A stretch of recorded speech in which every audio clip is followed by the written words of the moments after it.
Today, we're diving into something that's hidden in almost every single food item that crosses a border.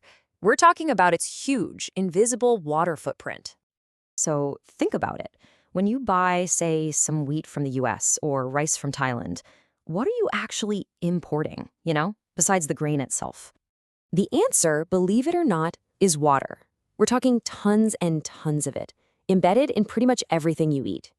This is the story of a global trade you've probably never even seen, but you absolutely rely on it every single day.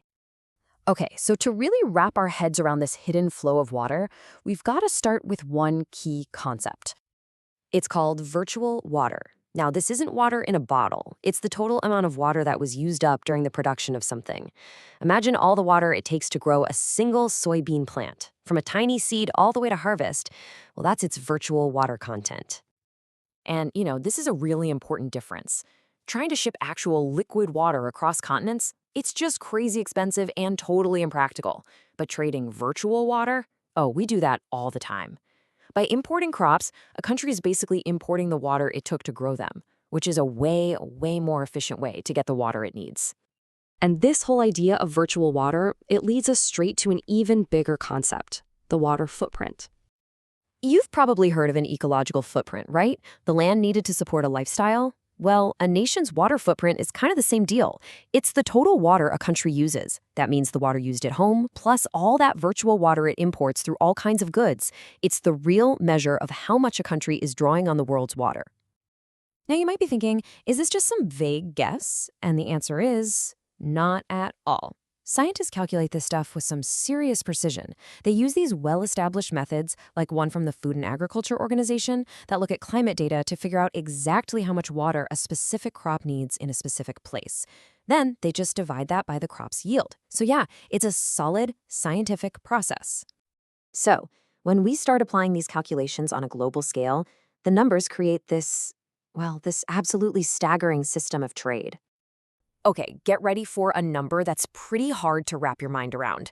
Globally, growing crops uses about 5,400 billion cubic meters of water every single year. I mean, that is just a truly immense amount of water. And get this, out of that massive total, almost 700 billion cubic meters are not used to feed the people in the countries where the crops are grown. Nope. Instead, this water gets packaged up as virtual water inside crops and then traded all over the world. Let me put it another way. A full 13% of all the water used for farming around the world isn't for the folks at home. It's destined for export. This is that hidden flowing river of trade we're talking about, connecting a field on one continent to a dinner plate on another. And what exactly is flowing in this river?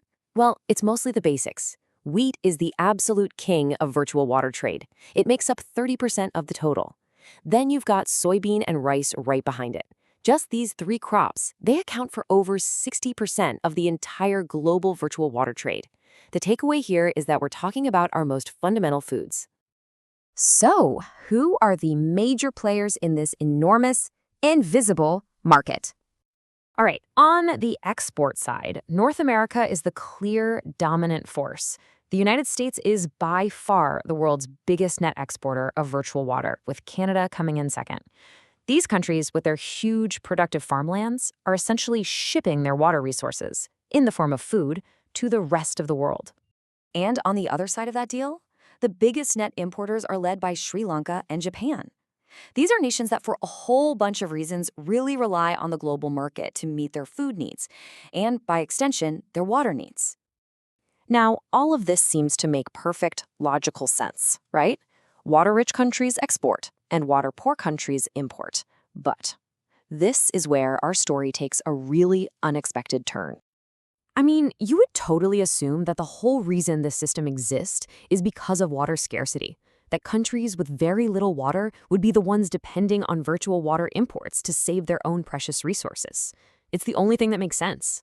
But here's the shocker. The research found that's just not true. I'm going to read this quote straight from the source because it's so wild. Surprisingly, there seems to be no relation as hypothesized. The data shows no clear connection between how water scarce the country is and whether it's a big net importer of virtual water. So, what on earth does that mean? Well, it means our massive global food system isn't really organized around the logical idea of saving water. It seems like economic factors, trade deals, and just history are playing a much bigger role. And this points to a huge missed opportunity for what the researchers call global water use efficiency. A smarter system where we grow food in places with plenty of water to help out the places that are running dry. So, if there's one thing to take away, it's this.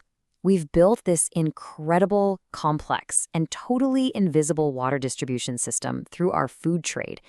The only problem is, it's not really optimized to solve one of the world's biggest challenges, water scarcity. And that leaves us with a really big question for the future. Now that we can actually see this hidden water network, how do we consciously reshape it?